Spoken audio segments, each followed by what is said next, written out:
당신에게는 특별한 능력이 있습니다. 당신은 그 특별한 능력으로 많은 사람들을 살려왔습니다. 근데 어느 날 당신은 알게 됐습니다. 당신이 가진 그 특별한 능력으로 살린 사람 중에는 사람을 죽이고 또 많은 사람들을 위험에 빠뜨린 사람이 있다는 것을요. 이 사실을 알게 된 당신은 이제 어떡하시겠습니까? 계속 그 능력으로 사람을 살리겠습니까? 2월 5일 기록 시작하도록 하겠습니다. 오늘 기록할 주제는 소설 단 한 사람입니다. 소설 단 한 사람은 구애 증명을 쓴 작가님의 책인데요. 작가님 이름이 생각이 안 나는데 어쨌든 그 작가님의 책이에요. 저 구애 증명을 거진 10년 전쯤, 10년 안 됐을 건데 대충 10년 전쯤에 읽고 되게 재밌게 읽었는데 충격을 받았어요. 뭐 때문에 충격을 받았는지 기억이 안 나. 다만 충격적인 소설이었다. 그리고 이 작가님 글 진짜 재밌게 쓴다. 라는 저의 감상만 남아 있었습니다. 그리고 시간이 흘러서 이 소설 단 한 사람으로 다시 한번 그 작가님을 만나게 됐고요. 제가 이 책을 읽은 이유는 구애 증명을 재밌게 읽었기 때문은 아니었어요. 제 친구가 추천해줬기 때문에 읽었습니다. 책을 빌려서 작가님 이름을 보기 전까지는 구애 증명을 쓴 작가님인지 몰랐어요. 작가님 이름이 보니까 이거 구애 증명 쓴 작가님이네 하고 그제서야 동일 작가님이란 걸 인지했고요. 어쨌든 소설 단 한 사람은 친구가 추천해줘서 읽었고 굉장히 재밌게 읽었습니다. 그리고 저는 이 책을 정말 오랜만에 혹은 처음으로 빌려서 읽은 책이에요. 상동도서관에서 말이죠. 제 기억으로는 제가 상동도서관에 가서 책을 빌려서 읽은 건 처음이에요. 제가 이 책을 빌려서 읽기 전까지만 해도 저는 늘 책을 사서 읽었어요.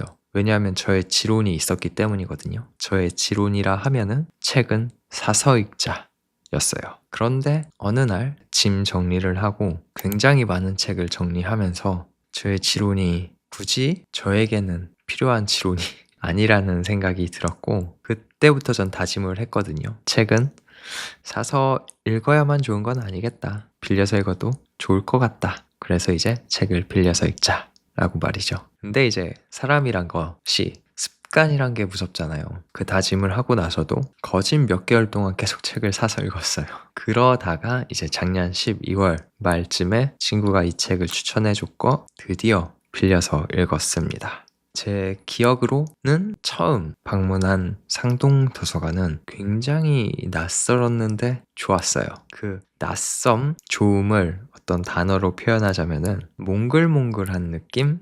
몽글몽글하다 라는 표현이 맞을 것 같아요. 그 몽글몽글이라 하면은 뭔가 사랑이 피어날 것 같은 그런 촉촉하고 둥글둥글? 그런 몽글몽글함이었거든요. 제가 그 감정에 대해 조금 탐구를 해봤는데 제가 도서관에 대한 어떤 학창시절부터 갖고 있는 로망이 있었던 거예요. 사랑이 시작될 것 같은 그런 어쨌든 저에게 굉장히 좋은 첫 이미지를 준 상동도서관을 날이 좀 따뜻해지고 나면은 자주 방문할 계획입니다. 어쨌든 굉장히 저에게 좋은 느낌을 준 그 공간에서 빌려온 이 책 쭉 연장선으로 좋았습니다. 그리고 이 책은 저의 예상을 완전히 비껴나간 책이에요. 저는 딱 이 책 제목을 보고 도서관에서 느낀 그 몽글몽글한 그 감정을 느낄 수 있는 그런 책이라고 생각을 했거든요. 제목 때문에. 그러니까 저는 이 책 제목의 단 한 사람을 주인공 혹은 어떤 또 다른 사람이 사랑하는, 좋아하는 단 한 사람을 지칭하는 그런 표현에 단 한 사람이고 그걸 제목으로 썼다라고 생각을 한 거예요. 하지만 아니죠. 그리고 저는 이 즐김을 누리기 위해서 소설이든 영화든 드라마든 보기 전에 어떤 정보도 최대한 찾아보지 않아요. 상상하는 즐거움을 누리기 위해서. 그리고 나서 정말 컨텐츠를 마주했을 때 내 상상이 얼마나 비껴나갔는지 혹은 얼마나 맞았는지 그 즐김까지 누리기 위해서 말이죠. 본격적으로 이 책에 대한 이야기 시작하도록 하겠습니다. 먼저 간단한 줄거리 먼저 말씀드릴게요.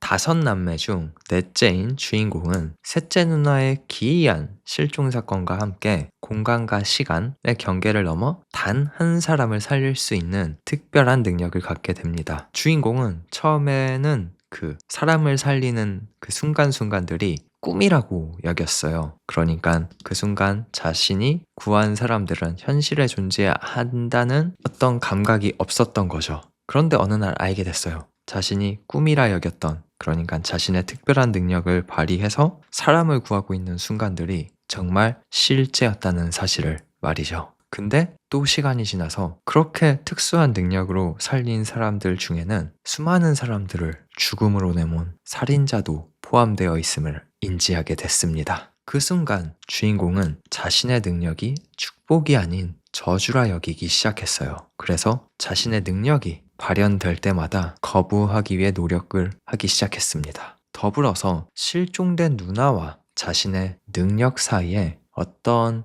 연관이 있을 거라 생각이 들었고, 능력의 기원과 함께 실종된 누나의 행방을 찾기 위한 여정을 시작합니다.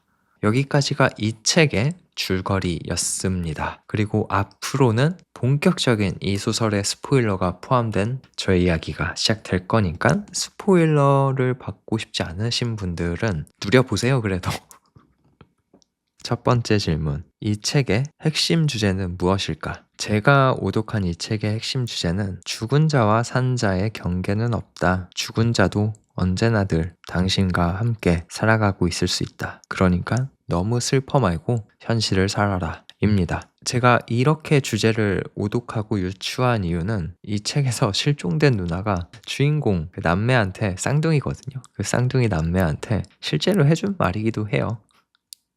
아, 이게 주제구나 하고 딱 이 책을 읽으면은 확 느껴지는데, 하지만 저는 그 주제 별로 그렇게 와닿지 않았고, 저에게는 이 주제보다 또 다른 이야기로 이 책을 즐겼어요. 저는 이 책의 주인공이 가지고 있는 특별한 능력과 딜레마에 더 집중해서 이 책을 읽었다는 거죠. 그렇기 때문에 이 주제에 대해서는 크게 생각도 안 해봤고 할 말이 없는데, 이거 하나는 생각을 해봤어요. 그 주인공과 주인공의 쌍둥이 동생이 누나 행방을 찾을 때 실종됐던 누나가 꿈 혹은 현실 혹은 제3의 세계에서 이 남매를 만났을 때 주인공한테 하는 얘기가 앞서 말씀드린 것처럼 나는 죽었지만 혹은 실종됐지만 언제나 너희들 옆에 있어. 그러니까 너무 슬퍼하지 마. 이런 얘기를 했다고 했잖아요. 저는 딱 그 말을 듣고 정말 누군가가 상실됐을 때 상실된 사람들한테 저러한 말이 위로가 될까? 라는 의구심이 들었어요. 물론 제가 상실의 경험이 없어서 그런 걸 수도 있어요. 경험이 있긴 있지만 그게 크게 슬프지 않았다가 더 맞을 수 있겠네요. 그러니까 정말 상실의 경험이 있고 그 상실의 경험으로 인해 슬픈 감정이 쌓인 사람들한테 실제로 저러한 말이 위로가 될까에 대해 의구심이 들었다라는 표현이 더 맞을 것 같고, 그 의구심을 생각하면서 저는 이런 생각을 했습니다. 없는 건 없는 건데 어떻게 가치 있다고 느낄 수 있겠어? 그렇다면은 진짜 실제로 있는 것처럼 해주는 방법이 있지 않을까? 가령 살아생전 나를 기억할 수 있는 수많은 것들을 남겨놓는다던가, 그러니까 영상이든 어떤 글이든 일기장이든 해서 살아있을 때 최대한 많이 그런 것들을 남겨놓고 이 세상을 뜬다면은 나의 상실로 인해 슬퍼하는 사람들이 내가 남겨놓은 그 어떤 기록들을 읽고 보고 하면서 그나마 이 사람이 내 옆에 있다라고 느끼지 않을까? 그게 더 위로가 되는 행위이지 않을까? 그럼 다음 질문. 이 책의 진행 방식은 어땠는지. 옴니버스 방식이에요. 그 주인공의 이야기만 핵심적으로 쭉 진행되진 않아요. 그 주인공을 둘러싸고 있는 가족들의 이야기가 듬성듬성 나오거든요. 그렇다고 이 시간의 순서가 크게 흐트러지지 않고요. 그렇게 복잡하지 않은 옴니버스식 직렬 방식 구조여서 읽는데 크게 어려움은 없었습니다. 다만 주인공이 처음 이야기에 등장하지 않기 때문에 처음에는 헷갈릴 수 있어요. 이 사람이 주인공인가? 하고 말이죠. 그거 말고는 정말 너무나 단순한 구조로 편하게 생각 없이 읽을 수 있는 구조로 되어 있습니다. 그럼 다음 질문. 주인공 캐릭터가 가장 도드라졌던 순간은 주인공이 이제 딜레마에 빠졌을 때예요. 그러니까 자신이 가지고 있는 능력으로 선한 사람 혹은 무해한 사람들만 살리는 게 아니라 굉장히 유해한 사람들을 살리게 됐다는 것을 인지하게 되고,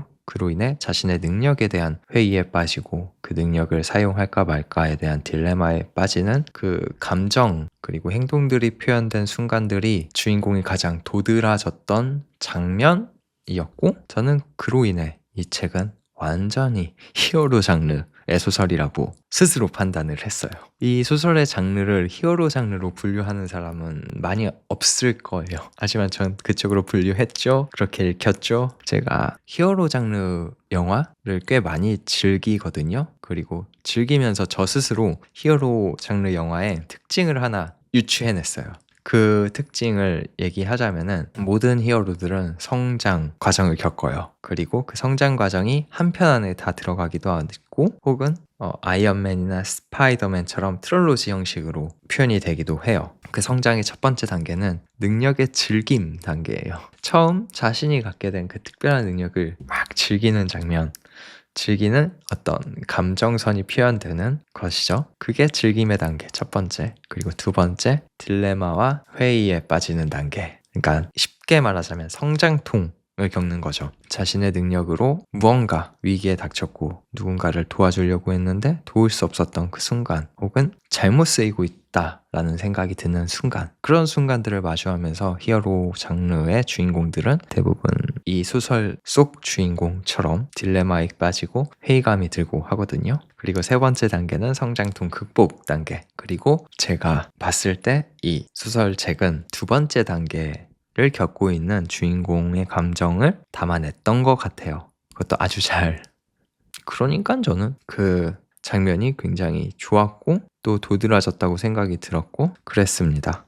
다음 질문. 주인공 외에 가장 도드라지는 역할을 하는 캐릭터는? 처음부터 마지막까지 엄청 주인공만큼 도드라졌던 캐릭터는 없어요. 그냥 옴니버스식이다 보니까 각 파트마다 잠깐 등장할 때 다 고루고루 임팩트 있게 저에게 다가왔는데, 막 더 큰 임팩트를 주거나 혹은 완전히 임팩트가 없거나 하는 건 없었던 거예요. 다 평이하게 딱 조연급, 드라마나 영화 표현으로 하자면 조연급에 맞는 어떤 서사와 이야기를 가졌었다. 그 다음 가장 몰입했던 순간 그리고 가장 좋았던 순간은, 앞서 말씀드린 것처럼 주인공이 자신의 능력에 대해 회의감을 느끼고 딜레마에 빠졌던 순간이 이 책에서 저에게는 가장 좋았고요. 그리고 가장 특별한 재미를 줬던 장면은 마지막 에피소드가 등장하는 순간이거든요. 마지막 에피소드가 등장하는 순간, 여기서 저는 한 번 더 이건 완벽한 히어로 무비, 히어로 장르다 라고 생각을 했어요. 히어로 장르의 또 다른 특징을 말씀드리자면은, 그 주인공 히어로 2세대가 등장을 하거든요. 트릴로지가 끝나는 그 마지막 순간, 혹은 그 히어로가 은퇴를 암시하는 그 종결 단계에 있을 때 그 히어로가 가진 능력을 똑같이 이어받는 2세대 혹은 3세대 히어로가 등장하는 것을 보여줌으로써 다음 스토리에 대한 기대감을 갖게 하고 또 유추하고 그러한 상상을 즐길 수 있게끔 하는 요소가 히어로 장르의 특징인데, 이 소설도 그러한 특징을 고스란히 가지고 있고 고스란히 보여줘요. 그러니까 이 소설의 주인공이 자신이 가지고 있는 능력으로 한 사람을 살렸는데, 그 사람이 바로 자신의 누나의 딸이었고, 그 딸이 어느 날 주인공에게 얘기를 해요. 나도 이모와 같은 능력을 갖게 된 것 같다고. 그러면서 나도 몇 번 이모처럼 사람을 구한 경험이 있다. 그리고 그게 점점 누적되고 쌓이고 있다. 이런 감정이 들었다. 이런 식으로 얘기를 하면서 소설이 끝이 나거든요. 그때 저는 쫙 박수를 탁 치면서 이거는 완벽한 히어로 장르다. 마침표를 꽝 찍었습니다. 그 장면이 또 다른 측면에서 되게 좋았던 장면이고 마지막 순간이었습니다. 그럼에도 불구하고 이 소설 아쉬웠던 점은 있어요. 제가 이 소설 옴니버스식이라고 했고 또 주인공이 헷갈리는 순간이 있다고 했잖아요. 이 책의 초반부에 주인공이 아닌 주인공의 누나들이 먼저 등장을 해요. 그래서 저는 이 책, 이 누나들이 주인공이겠구나 했고 주인공이길 바랬어요. 왜냐? 너무나 이야기적으로 매력 있는 설정들이었기 때문이에요. 근데 그 처음 두 번째 에피소드가 끝이 나고 누나들의 이야기는 사라지고 주인공의 이야기가 등장하거든요. 궁금한데 작가님, 이 누나들 이야기 스피노프 좀 이렇게 부탁하고 싶을 만큼 어떤 감정이 들었다? 어쨌든 그런 점이 아쉬웠고, 근데 또 어떻게 보면은 그 누나들의 서사가 처음에만 등장하고 실종됨으로써 주인공이 가진 어떤 서사 또 감정에 몰입해서 집중할 수 있어서 좋았던 것도 있는 것 같아요. 집중력이 흐트러지지 않고 말이죠. 자, 이제 소설 안의 이야기는 여기서 끝을 내고 이제 소설 밖에 저희 이야기에 더 집중해서 이야기를 해보도록 하겠습니다. 첫 번째 질문. 이 이야기가 나에게 불러일으킨 감정은 혹은 생각은 앞서 말씀드린 것처럼 특별한 능력을 갖게 됐을 때 그 특별한 능력이 정말 항상 축복처럼 쓰일 수 있을까? 항상 긍정적으로만 쓰일 수 있을까? 라는 생각을 하게 했고, 나도 내가 상실됐을 때 그 상실의 아픔을 느낄 수 있는 사람, 그런 사람들을 위해 더욱 열심히 꾸준히 살아생전 내 모습을 기록해 두자라는 생각과 감정을 들게 했습니다. 다음 질문. 주인공의 서사, 행동, 감정이 공감이 잘 됐는지, 그리고 만약 내가 주인공이라면 어떻게 할 것인지. 먼저 공감은 어려웠습니다.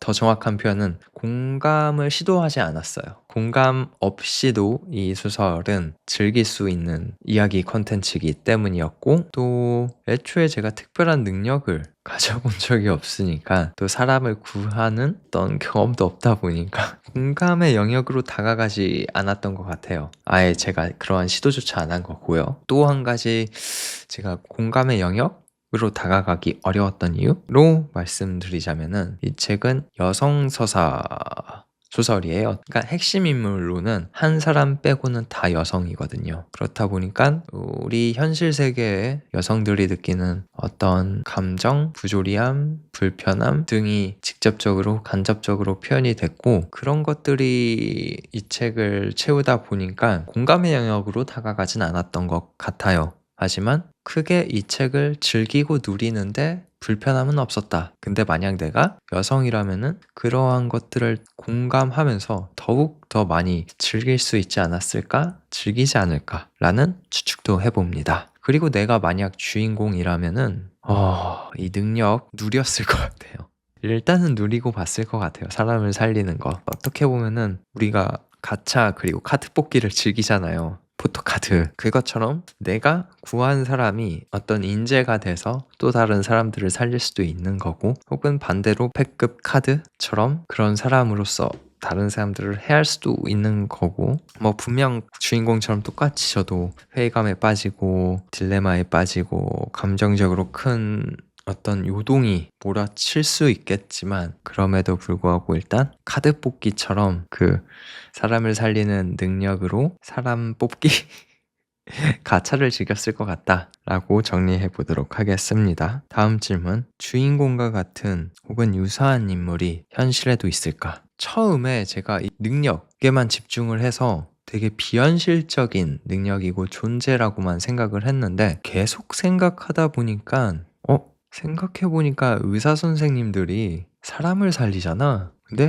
그렇게 스스로 살린 사람 중에는 실제로 살인자도 있잖아. 테러범도 있고. 이 딜레마? 되게 특별한 딜레마는 아니었네? 라는 생각이 들었어요. 그리고 실제로 제가 최근에 본 중증외상센터에서도 그러한 얘기가 나오기도 했고요. 환자에 대한 배경을 최대한 어떻게 배제하고 수술에 임한다고 해야 되나? 하여튼 조폭 에피소드에서 그런 비슷한 이야기가 나왔던 것 같거든요. 어쨌든 한 번 더 생각해 보니까 주인공이 갖고 있는 이 능력과 그 능력에서 오는 딜레마가 엄청 특별한 건 아니다 라고 생각이 들었고, 또 한 가지는 경찰, 소방관 등이 생각이 났어요. 이 주인공이 자신이 가지고 있는 능력의 회의감과 딜레마에 빠지는 또 다른 요인이 현재 자신이 있는 현실 세계에서의 부재거든요. 그러니까 이 주인공이 자신이 알지 못하는 한 사람을 살리러 갈 때 현실에서 사라져요.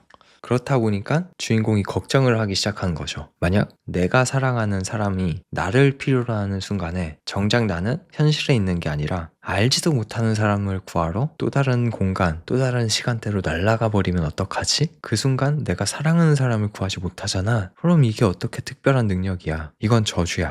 라고 생각을 하거든요. 사랑하는 사람 곁에서 부재해야만 하는 그러한 역할에 대해 집중해 보니까 소방관 경찰관님들 그리고 경찰관님들이 그러한 존재더라고요. 그렇다 보니까 이제 우리 경찰관 그리고 소방관님들이 생각이 나면서 이분들 정말 대단한 일을 하고 있는 분들이네. 그리고 굉장히 힘들겠다라는 생각으로 이어졌습니다. 존경심 그리고 경외감도 함께 들었다는 거예요. 그분들에 대해. 그러니까 이 현실에도 이 소설 속 주인공과 같은 감정, 걱정을 하고 있는 인물들이 이미 존재했다. 이미 많이 존재하고 있다 라고 이렇게 이 질문 정리하고 책을 읽으며 떠오른 작품이 있다면 저는 작년에 방영한 드라마 히어로는 아닙니다만이 굉장히 많이 떠올랐어요. 그 드라마의 주인공이 장기용 배우님이거든요. 배우님이 갖고 있는 어떤 감정이 소설 속 주인공이 가지고 있는 감정과 굉장히 유사해요. 능력도 그렇고.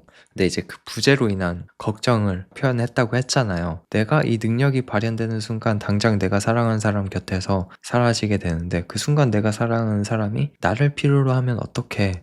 난 1도 도움을 못 주잖아. 나는 1도 알지 못하는 사람을 위해 날아가니까. 그러니까 이거는 축복이 아니고 이건 특별한 능력이 아니고 저주야 라고 생각하는 그 감정, 그 표현이 이 드라마에서 장기용이 똑같이 얘기를 해요. 그리고 또 이 드라마 속 장기용은 실제로 그러한 능력이 발현돼서 자신이 사랑하는 사람 곁에서 떠났고 그 순간 자신이 사랑하는 사람이 목숨을 잃어요. 그 경험을 했기 때문에 장기용은 자신이 갖고 있는 그 능력을 굉장히 저주하고 있는 모습이 나오고요. 그렇기 때문에 히어로는 아닙니다만이 굉장히 많이 떠올랐고 그거 외에 유사한 점이 꽤 있어요. 그래서 시간이 나면은 히어로는 아닙니다만을 다시 한번 쭉 정주행하고 이렇게 기록을 남겨보려고 합니다.